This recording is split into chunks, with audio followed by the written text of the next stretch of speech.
betulin. Ini bukan main-main. Yahweh lah namanya. Dia bernama, waktu jajan manusia pun bernama Yahweh. Dia datang dengan namanya siapa? Namanya sendiri atau nama bapaknya? Ya, baca Matitia 5 ayatnya 43. Tolong dicatat saudara ya, tolong saudara jemaat, catat baik-baik ini yang saya omongkan. Ini masalah nyawamu ini.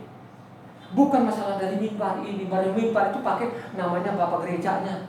Bapak gereja kita adalah itu tadi, nelayan-nelayan itu. Baca Matitia 5 ayat 43. Kamu telah mendengar firman, ya. Kasihilah sesamamu manusia dan bencilah musuhmu. Tetapi aku berkata kepadamu, kasihilah musuhmu dan berdoalah bagi mereka yang menganiaya kamu. Banyak tadi Yohanan 5, maaf ya. Yohanan 5:43. Aku datang dalam nama Bapakku dan kamu tidak menerima aku. Aku datang dalam nama kamu tidak terima. Jikalau orang lain datang atas namanya Kalau sendiri, namanya sendiri kamu terima. kamu akan menerima dia. Tuh kan? Aku datang ini nama Bapakku. Nama Bapaknya siapa? Adalah Yahweh. Ya? Ini adalah penyamarannya saudara. Seolah-olah ini ada Bapaknya sendiri, anaknya sendiri. Tidak demikian di dalamnya. Baca kitab suci.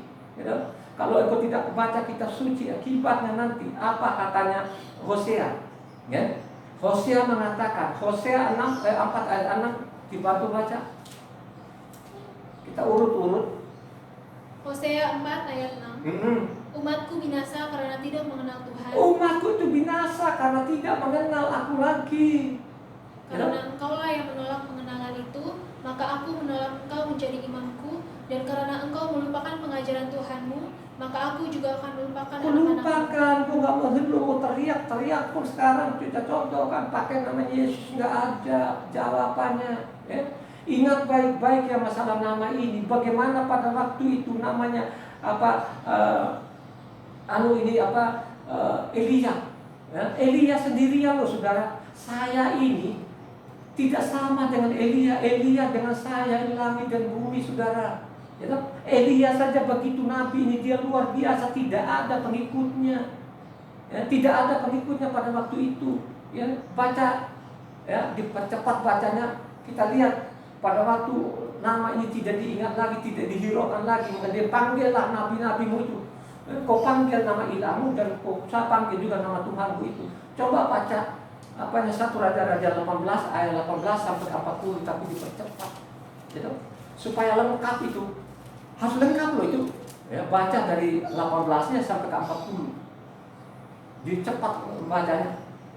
Dengar itu. Karena di utara ini kan tinggal Elia itu tadi yang membagikan orang mati. Apa?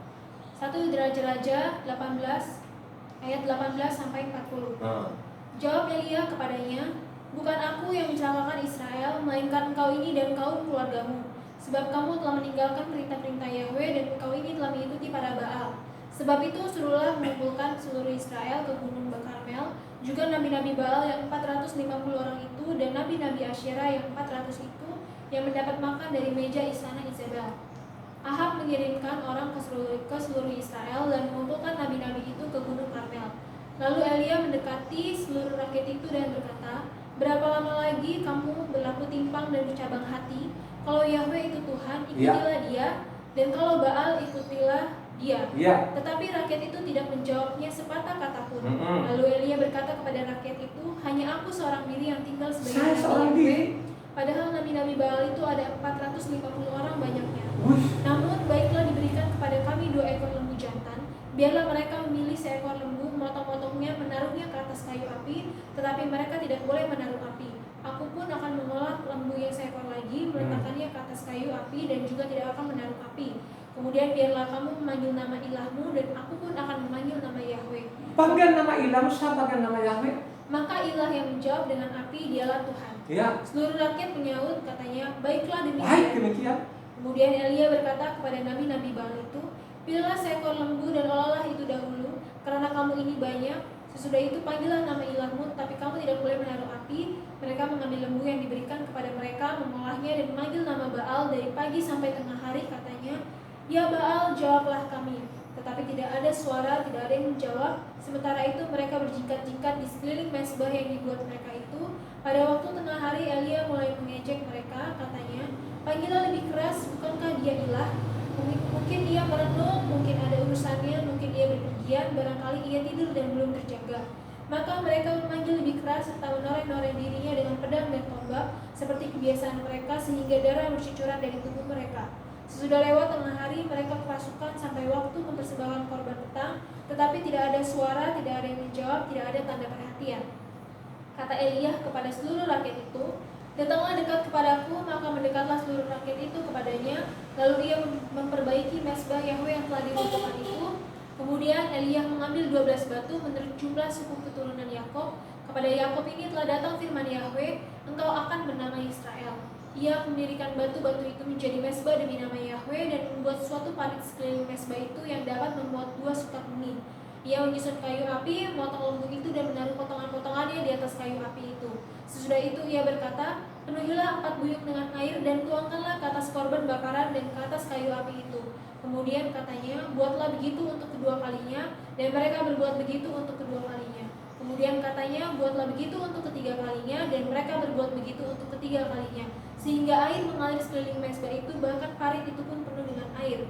Kemudian pada waktu mempersembahkan korban petang, tampaklah Nabi Elia dan berkata, "Ya Yahwe, Tuhan Abraham, Ya Yahwe Tuhan Abraham, Ishak dan Israel, pada hari ini biarlah diketahui orang bahwa Engkaulah Tuhan di tengah-tengah Israel, Tuhan, dan bahwa aku ini hamba-Mu, dan bahwa atas firman-Mu lah aku melakukan segala perkara ini. Jawablah aku, ya Yahwe, jawablah aku, supaya bangsa ini mengetahui bahwa Engkaulah Tuhan, ya Yahwe, dan Engkaulah yang membuat hati mereka tobat kembali." Lalu turunlah api Yahwe menyambar habis korban bakaran kayu api, batu dan tanah itu, bahkan air yang dalam parit itu habis dijelatnya. Ketika seluruh rakyat melihat kejadian itu, sujudlah mereka serta berkata, "Yahwe, dialah Tuhan." Ternyata Yahwe itu adalah Tuhan. Yahwe, dialah Tuhan. Kata Elia kepada mereka, "Tangkaplah nabi-nabi mereka ini. Seorang pun dari mereka tidak boleh luput." Setelah ditangkap, Elia membawa mereka ke sungai Kison dan menyembelih mereka di sana. Pada waktu dia mengatakan tadi, dia sudah uji tadi bahwa dia itu bukan Baal, itu bukan nama Tuhan. Akhirnya apa? Ada pengikutnya. Tetap tidak ada pengikutnya. Ya, malah sebaliknya dikejar-kejar, dikejar, saudara. Sama persis sekarang ini. Ya. Oh, nama itu tidak penting bagi kami. Yang penting hati saya ke atas. Mau kasih nama apa saja. Itu ajaran siapa? Itu ajaran setan. You know? Akhirnya banyak orang. You know? Makanya sudah ditulis namanya Amsal 14 ayat 12 sana itu. Kan begitu kan? Ada orang bilang jalan lurus, ternyata ujungnya sana maut. Ya. Supaya engkau ini terhindar dari maut, makanya harus memiliki namanya pengetahuan akan kebenaran. Kalau engkau sudah memiliki kebenarannya, akan terhindar dari penipuan, gitu loh. Kata Amsal 2 ayatnya 10 sampai 12 dibaca.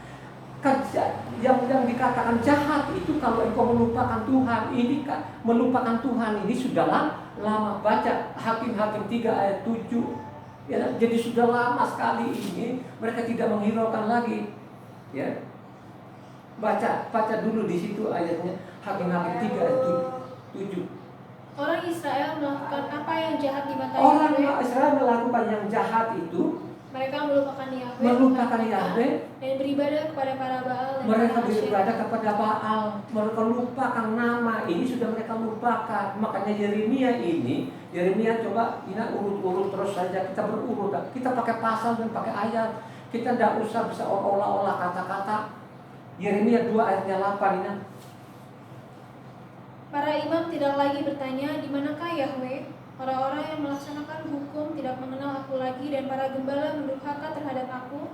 Para nabi bernubuat demi Baal, mereka mengikuti apa yang tidak berguna. Tidak mengenal aku lagi. Zaman Yeremia ini, saudara, tidak mengenal lagi akibatnya apa. Hancur-hancuran namanya Yehuda. Baca lagi Yeremia 2 ayatnya 32 ini. Dapatkah seorang dara melupakan perhiasannya, atau seorang pengantin perempuan melupakan ikat pinggangnya? Tapi umatku melupakan aku sejak waktu yang tidak terbilang lamanya. Sudah ini benar, bangsa itu tidak terhitung lagi. Begitu lamanya mereka tidak melupakan aku, tidak mengenal aku lagi. Baca Yeremia 4 ayat 22 ini. Supaya lengkap ini. Sungguh bodohlah umatku itu, mereka tidak mengenal aku. Mereka adalah anak-anak tolol dan tidak mempunyai pengertian. Mereka pintar untuk berbuat jahat, tetapi untuk berbuat baik mereka tidak tahu. Tolol sekali, goblok sekali ini, sampai mereka tidak mengenalku. Tidak, mereka sudah suka mengenal sama aku katanya. Tolol betul-betul, dungu betul-betul ini, super dungu ini, jangan gitu kan. Mereka sudah lupa. Itulah yang terjadi sampai sekarang ini. Saya kasih tahu. Siapapun engkau pendengar, lu catat ini kitab suci ini. Baca Yeremia 9 ayat 3. Mereka melunturkan lidahnya seperti busur, dusta dan bukan kebenaran merajalela dalam negeri. Sungguh mereka melangkah dari kejahatan kepada kejahatan, tetapi Yahweh tidak malah mereka kenal. Mereka tidak mengenal namanya Yahweh. Sungguh mereka ini jahat, kejahatan jahatnya. Mereka enggak mau baca lagi Yeremia 9 ayat 6. Mereka enggak lagi situ, tipu, menipu ini, penipu menipu ini. Itulah yang ada sekarang ini di mimbar ini. Penindasan ditimbuni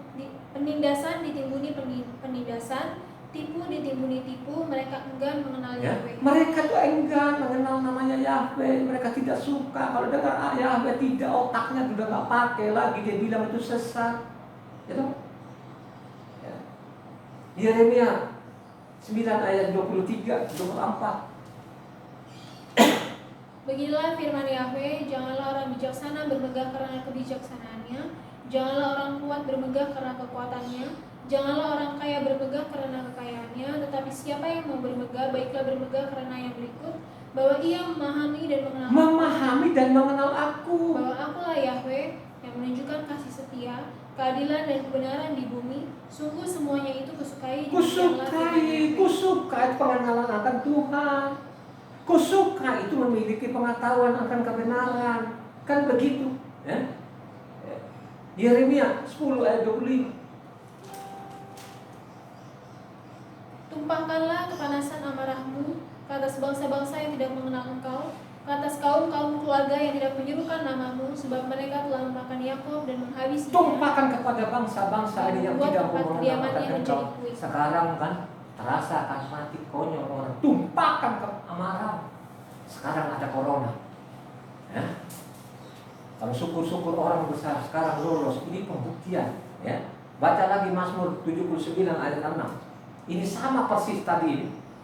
Ini Mazmur ini tidak pernah hilang karena ini berbentuk nyanyian loh saudara. Baca.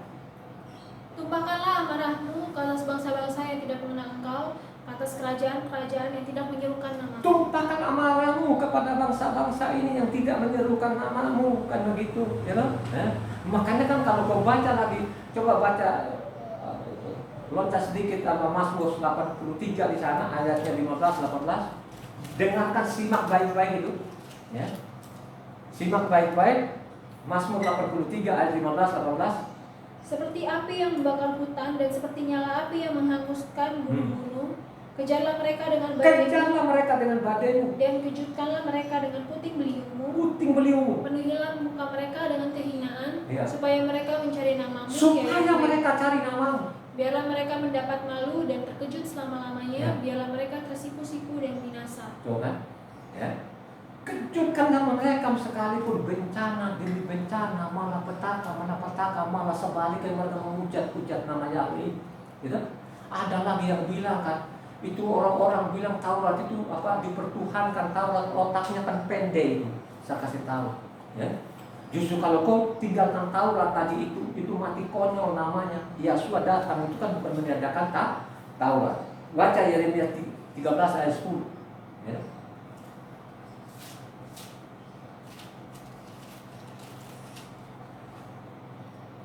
Bangsa yang jahat ini yang enggan mendengarkanku dan nasihatku, firmanku, yang mengikuti kedegilan hatinya, dia mengikuti kedegilan hati dan mengikuti ilah lain untuk beribadah dan sujud menyembah kepada mereka, akan menjadi seperti ikat pinggang ini yang tidak berguna untuk tidak apa-apa. Berguna ini bangsa yang jahat ini, susah banget diomongin, ya.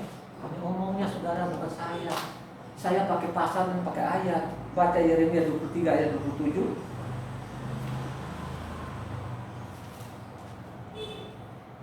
yang merancang membuat umatku melupakan namaku dengan mimpi-mimpinya yang mereka ceritakan seorang kepada seorang, sama seperti nenek moyang mereka melupakan namaku oleh karena Baal. Ya kan? Merupakan nama itu karena Baal. Kan begitu kan. Sekarang kalau Allah akhirnya Yahweh dihujat, dibolak-balik, ini otak-otaknya orang terbolak-balik. Itulah yang akibat daripada gak membaca. Kalau engkau membaca, pasti lu terhindar dari namanya penipuan. Coba baca Amsal 2 ayatnya 10-12. Karena hikmat akan masuk ke dalam hatimu, dan pengetahuan akan menyenangkan jiwamu, kebijaksanaan akan memelihara engkau, kepandaian akan menjaga engkau. Ulang. Amsal 2 ayat 10 sampai 12. Karena hikmat akan masuk ke dalam hatimu, Iya. dan pengetahuan akan menyenangkan jiwamu, Iya. kebijaksanaan akan memelihara engkau, kepandaian akan menjaga engkau, supaya engkau terlepas dari jalan yang jahat, dari orang yang mengucapkan tipu muslihat. Supaya kau terlepas dari penipu. Lu tidak punya pengetahuan apa-apa, akhirnya lu ikut-ikutan. Ya, lu ikut-ikutan dia mengucap nama karena memang dia tidak pernah membaca. Kalau di mimbar ini kan pasti ada motivasinya. Kalau nggak ada motivasinya ini mau apa lagi? Saya di sini mimbar, saya tidak pernah menginginkan itu kantongmu, saya nggak butuh kantongmu. Ya, saya mau butuh itu setiap saya bicara begini, kau sediakan poin, kau catat, pulang nanti kau baca. Ya, penting sekali kan kau baca gitu kan. Ya, ingat Roma 1 ayat 25. Sebab mereka menggantikan kebenaran Tuhan dengan dusta dan memuja dan menyembah makhluk dengan melupakan penciptanya yang harus mereka dipuji melupakan penciptanya, pendusta ini kan begitu kan, pendusta ini saudara sampai sekarang lebih dusta lagi. Mereka putar-putar balikin di dalamnya, gitu. Kalau lihat begini, itu sudah sesat. Ada kelompok sekarang sesat, katanya kenapa dia berjuang mati-matian, ya. Pada dia sendiri pun banyak sekali di dalam apa yang dilakukan semua dilanggar, ya. Baca 2 Tesalonika 1 ayatnya 8-9.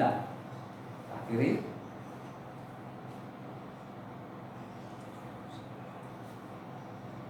Dua Tesalonika 1 ayat 8-9.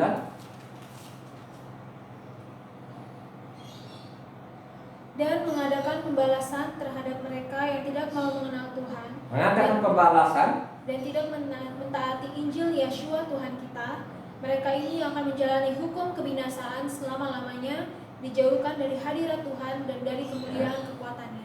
Orang tidak menghiraukan kebenaran itu ada hukumannya, saudara. Nggak ada ampun-ampun, gitu kan? Ya.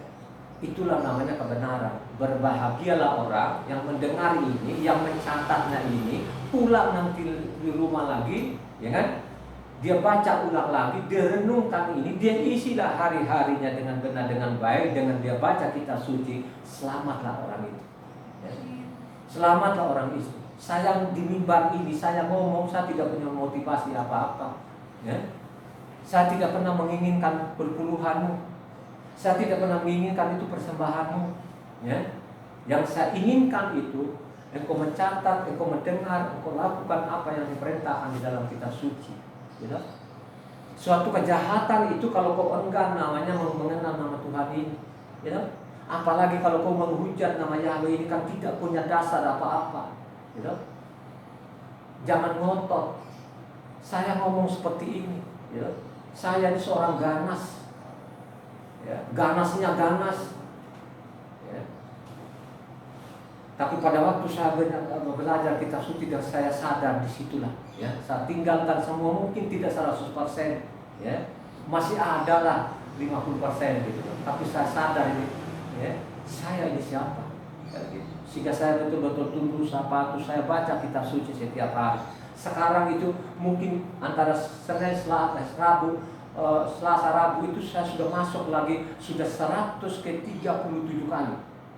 Ya, jadi saya mau masuk ke 137 kali saya baca dari Kejadian sampai Wahyu ini, ya, 21 tahun ini secara berurutan dan tidak pernah melalaikan satu hari pun, ya. Jadi 21 tahun ini saya baca kitab suci ini cara berurutan dari Kejadian sampai Wahyu sudah mau masuk 100 ke 37. Berarti tahun ini saya akan masuk nanti sudah 140 kali ya. Kalau Tuhan nanti mengizinkan aku ya untuk melanjutkan hidup ini 70, kalau saya kuat 80, bisa saja nanti sudah 200 kali saya akan baca kitab suci. Itulah modal saya, keadaan lain ya. Gagal di bumi ini, mungkin secara materimu gagal, tapi jangan engkau gagal namanya kerajaan surga. Kalau engkau gagal kerajaan surga, maka lu paling rugi. Mungkin sekarang ini itu tidak pernah merasakan ya. Nah pada waktu nanti kau mati, disitulah engkau akan tahu ya. Ingat baik-baik perkataannya Luka 16 di sana. Ada seorang kaya dan seorang miskin ya. Apa yang dikatakan Abraham ya. Saya tidak akan kirim namanya orang-orang mati di sini untuk peringatkan keluargamu, tapi katanya ada kitabnya para Mose dan kitabnya para nabi. Tinggal mereka baca saja itu kan begitu. Tinggal membaca dan saya katakan kemarin, Taurat itu tidak bisa ditiadakan. Ya. Kalau sekarang ada yang bilang kan Taurat itu tidak berlaku lagi, setelah itu namanya sudah hukuman kekal. Ya, tidak ada pengampunan. Yesua sendiri pun Tuhan Yesua datang ke bumi ini bukan meniadakan, tapi yang dikatakan menggenapi tadi itu yang saya baca. Dia akan menjadi manusia, bahwa dia juga Yahweh namanya, kan begitu? Ya, ada mata rantainya, ada benang merah. Itu saja firman Tuhan. Tuhan memberkati.